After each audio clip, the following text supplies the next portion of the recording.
अस्सलाम वालेकुम नाज़रीन, मैं हूं ज़ुल्करनैन हैदर। आप देख रहे हैं यूट्यूब चैनल। आज है 22 जनवरी बरोज़ जुमा। नाज़रीन, भारत की जानिब से हमेशा कोशिश की जाती रही है कि वो किसी न किसी तरीके से पाकिस्तान को नुकसान पहुंचाए, पाकिस्तान को नाकाम रियासत होने का एक तासुर उभारने की हमेशा कोशिश करता रहा है। मगर पाकिस्तान के जो इदारे हैं, ख़ासतौर पे इंटेलिजेंस इदारे, उन्होंने हमेशा बर वक्त भारतीय साजिश को बेनकाब किया है, उनकी हर गेम को पकड़ा है। और अभी जो भारत की एक ताज़ा तरीन डबल गेम पकड़ी गई है, उसके हवाले से आपको आगाह करते हैं कि ये गेम कैसी पकड़ी गई है और काबुल सिख जो गुरुद्वारा था उस पर हमला किसने कराया था, वो कौन था, उसके हवाले से भी आपको बताते हैं। नाज़रीन, एक किताब लिखी गई है और उस किताब में ये बताया गया है, जो किताब है किंग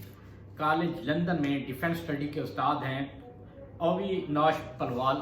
उन्होंने एक किताब लिखी है और इस किताब में उन्होंने बड़े इंकशाफ किए हैं। उन्होंने एक तो ये भी इंकशाफ किया है कि जो भारत के अंदर तहरीकें चल रही हैं, जिनमें से एक नक्सल बागियों की तहरीक है,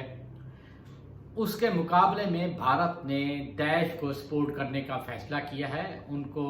भारी फंडिंग की जा रही है। अफगानिस्तान के अंदर आपको पता है कि भारत पहले ही वो उनको सपोर्ट कर रहा है, फंडिंग भी दे रहा है। अब मकबूजा कश्मीर के अंदर भी इन्होंने दैश को उतारने का फैसला किया है कि जो तहरीकें चल रही हैं उनको इनके ज़रिए ही कुचला जाए, और उसके लिए सारी प्लानिंग जो है वो की जा रही है। इसके साथ साथ जो डबल गेम बेसिकली पकड़ी गई है वो ये है कि भारत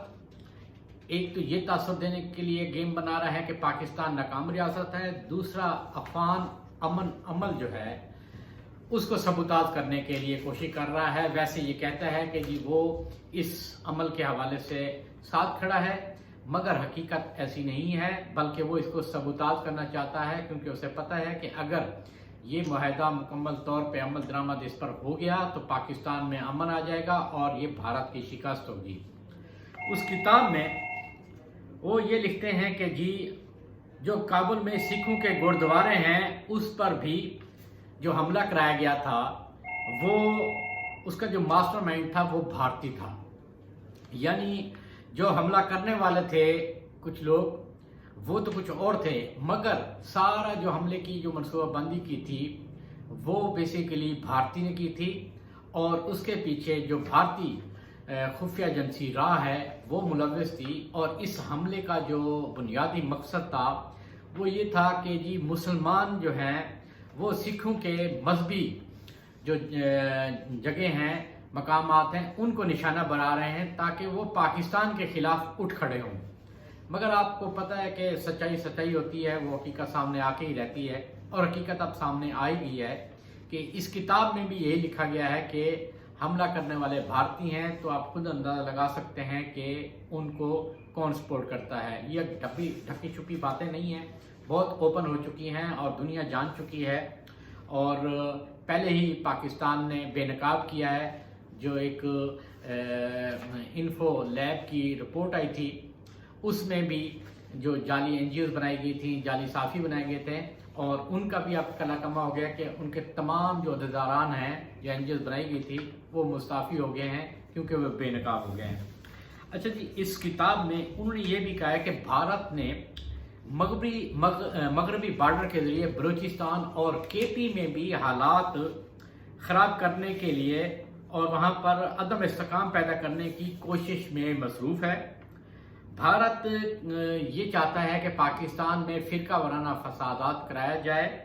कराची और हालिया मछ वाक़यात जो पिछले दिनों मच में हुआ था, 10 मजदूरों को कत्ल किया गया था और धरना भी हुआ हज़ारा कम्युनिटी का, तो उसके पीछे उस हवाले से भी इस किताब में ये जिक्र किया गया है कि उस वाक़े में भी भारत की एक और साजिश थी जो कि बाकी साजिश की कड़ी का हिस्सा है। उसमें उन्होंने कहा जी कि ये मुसलसल पश्तून कार्ड भी इस्तेमाल करने की कोशिश करते हैं, क्योंकि उसमें उन्होंने कहा है कि जी बलोच एंड पश्तून कार्ड एक बाब जो है वो पूरा लिखा गया है اور انہوں نے وہ جو گیم پلان بنائی ہے اس میں انہوں نے کہا ہے کہ بلوچ اینڈ پشتون کارڈ بھارت کی گریٹ گیم کا اہم حصہ ہے، یعنی کہ اس کو انہوں نے جو یہ ڈبل گیم وہ کھیل رہے ہیں افغانستان والے بھی، اس میں بھی اس کو شامل رکھا ہوا ہے تاکہ اس کارڈ کے ذریعے جو پشتون لوگ ہیں، جو بلوچ ہمارے بھائی ہیں، ان کو استعمال کیا جائے اور استعمال کر کے پاکستان کے اندر یہ جو سازش ہے فرقہ فسادات کی یہ کرائی جائے۔ اور افغانستان میں جو حملہ کرایا وہ بھی اس کا یہی تھا کہ تاکہ دنیا کو یہ تاثر دی جائے کہ طالبان جو ہیں وہ یہ معاہدہ نہیں چاہتے، وہ امن نہیں چاہتے، اور اسی لیے انہوں نے حملہ کیا ہے تاکہ امریکہ بھی مزید زور نہ ڈالے۔ یہ دونوں جو چیزیں ہیں وہ ہے۔ اور اس کتاب کے اندر یہ بھی انہوں نے لکھا ہے کہ مودی حکومت نے افغان طالبان کو بھی اپنے جال میں پھنسانے کی پوری کوشش کی ہے، جس میں آپ کو اپنا یہ بھی یاد ہوگا کہ ایک بی جے پی رہنما تھے سوامی، ان کی جانب سے بھی میڈیا پہ آن ریکارڈ یہ بیان آیا تھا کہ پاکستان کے ہم 4 ٹکڑے کریں گے۔ اس کا بھی اس کتاب میں انہوں نے ذکر کیا ہے، اور انہوں نے یہ بھی کہا ہے کہ جو حالیہ دورہ اجیت ڈوبھل کا تھا، جو قومی سلامتی کے مشیر ہیں نریندر مودی کے، وہ دورہ بھی اسی سلسلے کی کڑی تھا۔ بیسیکلی اجیت ڈوبھل وہاں پر جو کالعدم تنظیمیں ہیں جو پاکستان کے خلاف کام کر رہی ہیں، افغانستان کے خلاف کام کر رہی ہیں، ان کو سپورٹ کرنے کے لیے وہاں پر گئے تھے۔ اس میں انہوں نے یہ بھی کہا ہے کہ 2019 میں جب افغان امن معاہدے کے واضح امکانات ہوئے تو انہوں نے یہ گیم شروع کی، اور اس کا انہوں نے رزلٹ لینا تھا 2020 میں، مگر کووڈ آ گیا۔ کووڈ کی وجہ سے معاملات ان کے ٹھیک نہ چلے، تو اس لیے اب انہوں نے 2021 میں اس کے نتائج حاصل کرنے کا فیصلہ کیا ہے کہ اس کے نتائج حاصل کیے جائیں، اور اس میں واضح طور پہ انہوں نے یہ کہا ہے کہ ہم نے 2021 میں ایسے حالات پیدا کرنے ہیں کہ جو افغان امن عمل ہے وہ رک جائے۔ ناظرین، مختلف ہیں جو پالیسی خارجہ ہے میگزین، اس کے علاوہ دی اکانومسٹ ہیں، اور UNO میں دیکھ لیں، وہاں پہ واضح طور پہ یہ کلیئر ہو چکا ہے کہ بھارت کس طریقے سے دہشت گردوں کو سپورٹ کرتا ہے۔ 2 اگر میں علاقے جو ہے اگر ذکر کو، ایک کرناٹکا اور دوسرا جو کیرالہ ہے، کہ وہاں پر دہشت گرد گروپوں کو باضابطہ سپورٹ دی جاتی ہے۔ یہ UNO کی رپورٹ میں بھی اس کا ذکر آ چکا ہے۔ برطانیہ کی جو پارلیمنٹ ہے اس کے اندر بھی ذکر آ چکا ہے بار بار، وہ تو یہاں تک بھی ذکر آ چکا ہے کہ جو